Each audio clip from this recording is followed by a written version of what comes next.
Hey everybody, hope you're doing well. Thanks for tuning in. Today I have got the 9 of coins as the obstacle and the 5 of cups as the opportunity. So let's get started. Here's some neighbors.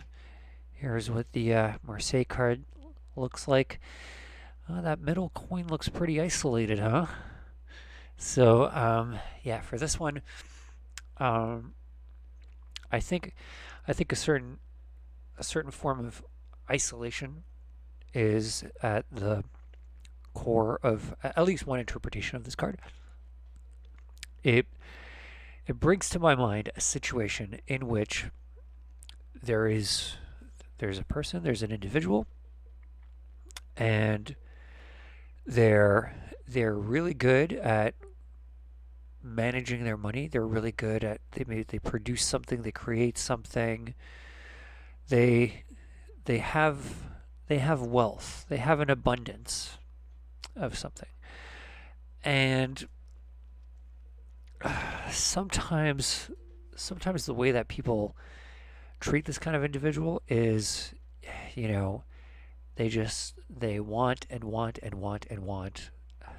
I've heard that I've heard that pretty terrible things happen to individuals that win lotteries socially.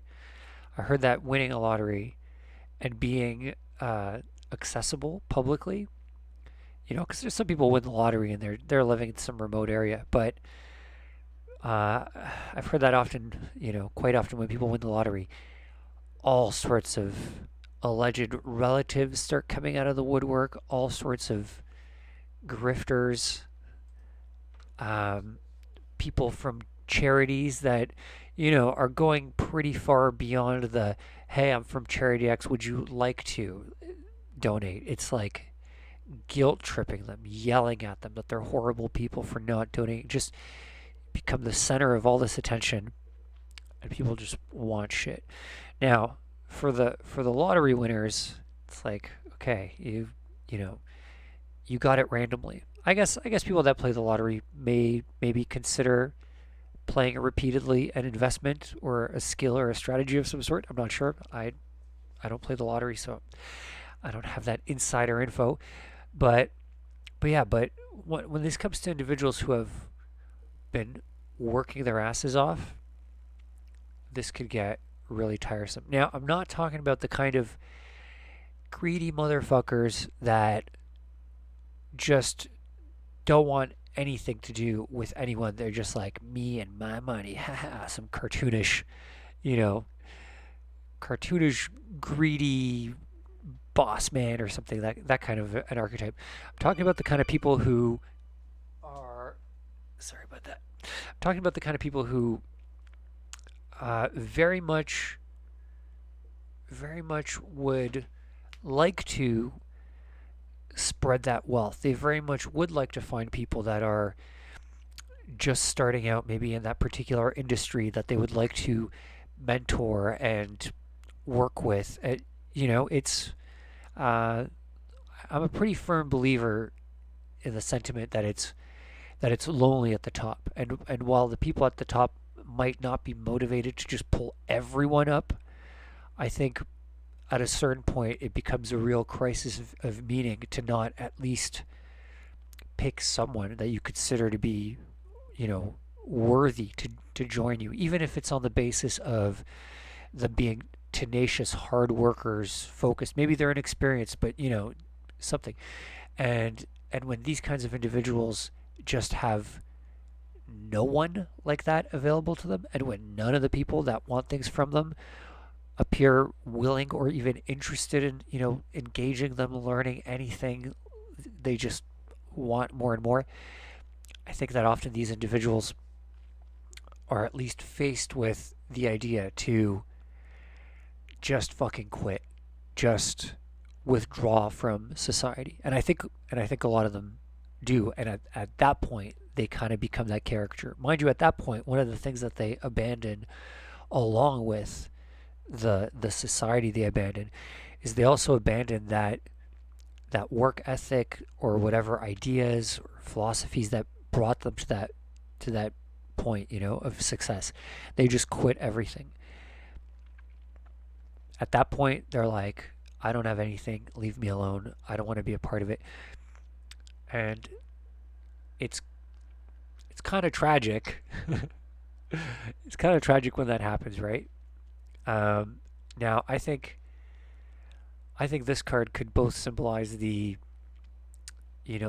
experience of seeing someone like this and maybe not realizing that you are just one more of these people that is chipping away at their faith in humanity, or equally possibly um, it's it's the observation that you yourself are finding yourself in this situation where you've got something that people want, and it doesn't seem like they're willing to meet you at any sort of halfway point that, respects what you have, respects what you worked for, acknowledges that the things that you have took effort, instead treating it like it's, oh, you have this thing, give it away. Um, yeah, and I think the obstacle or the danger here is then being tempted with this idea to just write off people in general, to just go fuck it. You know what? I don't even want to run that store anymore. I'm gonna sell the fucking store, and then I'm gonna just go disappear somewhere, like that kind of thing. I think it's a, I think it's yeah, I think it's a powerful urge. I think sometimes it's like it feels like a last ditch effort. Now what's the alternative? Sometimes in the short term, if you're in the position of just being asked over and over and over to give of yourself, um, sometimes it's just kind of making peace with the situation, acknowledging that this is the role that you have at this particular point in time, but nonetheless not abandoning not abandoning the values and ideas that you held that got you there in the first place.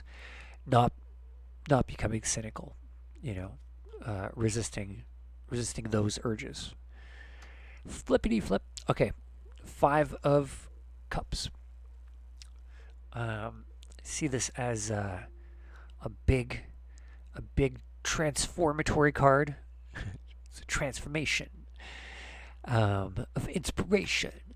No, I I think this is a transitioning from relating to relating to individuals as groups, relating to individuals as um, in programming, it would be like object of classes that they belong to, and transitioning to interacting with individuals as individuals. The as the minorities of the singular, and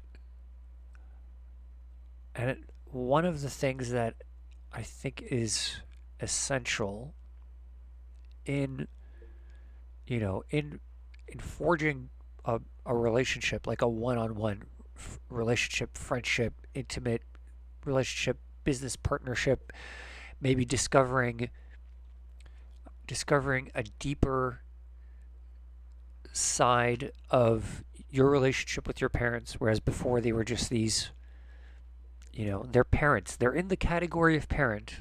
A lot of, you know, young teens, you're like, oh, the parents are all the same. Parents don't understand. Then starting to see your parents as like they're individuals. They have personalities. They have character. That type of transition.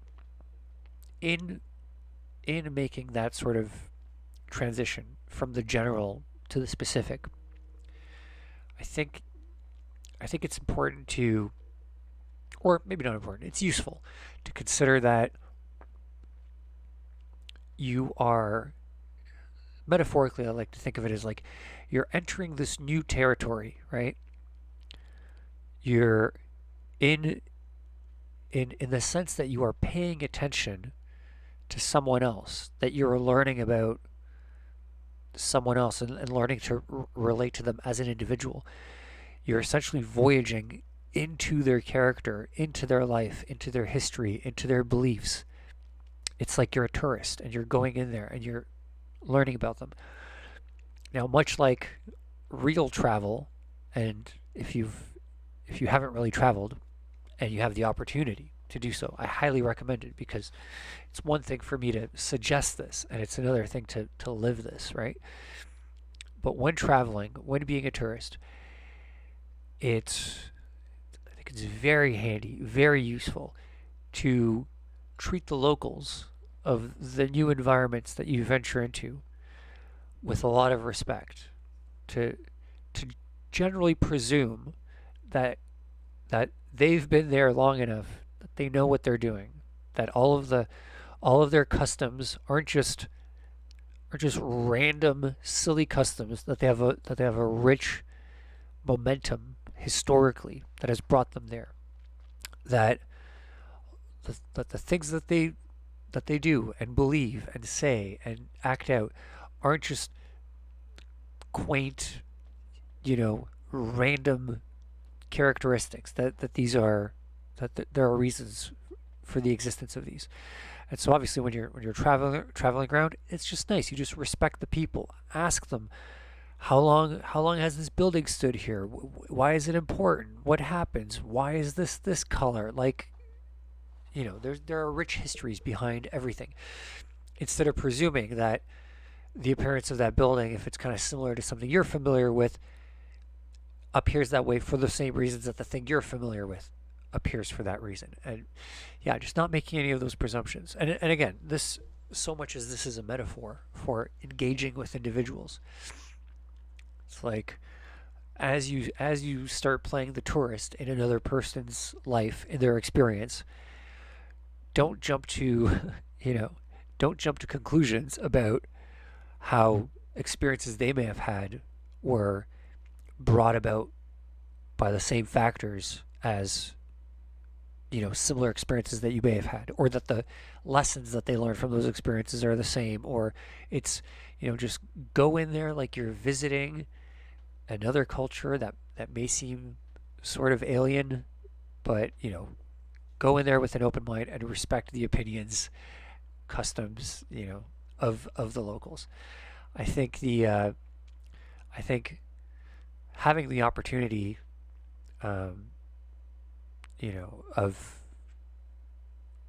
getting into a person like that, I think that opportunity is always something that should be regarded as like a great opportunity, an awesome privilege. I mean, generally people keep significant parts of themselves closed off to the public, right? And in doing so, the parts that they keep closed off, those are usually the parts that give a person any, real character or real nuance. So it that kind of closing off adds to the ease with which you could just identify people as members of some group, because the characteristics they seem to share with others are very similar. You're not seeing those nuanced characteristics yet. So yeah, I think whenever you're presented with the opportunity, um, I think it's something that should be, celebrated. You should be happy that the opportunity is there. You should certainly take advantage of it, because it doesn't happen all the time. I mean, some people regret not taking someone up on an offer to go for a coffee 10 years later, because, they'll say things like, I think that's the last opportunity I had in my life to make a friend. It's been 10 years since anyone extended any sort of olive branch to me to do anything more than, just engage in topical chit chat while I'm buying something from their store or something. In that sense, I think with one of the graphics on this card, the idea of the bridge existing there, that's a lot, creating the opportunity for that kind of crossing. Um, yeah, this card, I associate this card with the Pope or the Hierophant, and the Devil, and I think to a certain degree, approaching relationships, um, new relationships, new personal, intimate kind of relationships, approaching them as a disciple, you know, is not a not a bad way of looking at it. Treat that other person with the kind of respect that you would some sort of priest or shaman of some religious faith, let's say, that you're not familiar with. You know, you don't know anything about it yet, but you can certainly acknowledge that they are definitely one of the experts of that system of belief. It's like that's kind of what you're dealing with when you're meeting someone and they're opening up to you, you know? They're kind of the expert of their way of seeing the world. Um, so don't try and jump in there and treat them like they're the disciple and you're the expert on interpretations of their life. And that's it. Hope you enjoyed it. Drop me a like if you did. Yeah. Wealth. And possibility for new relationship and acknowledging and respecting. Yeah, just imagine you're a tourist in another place. Right. Yeah, so thanks again for watching.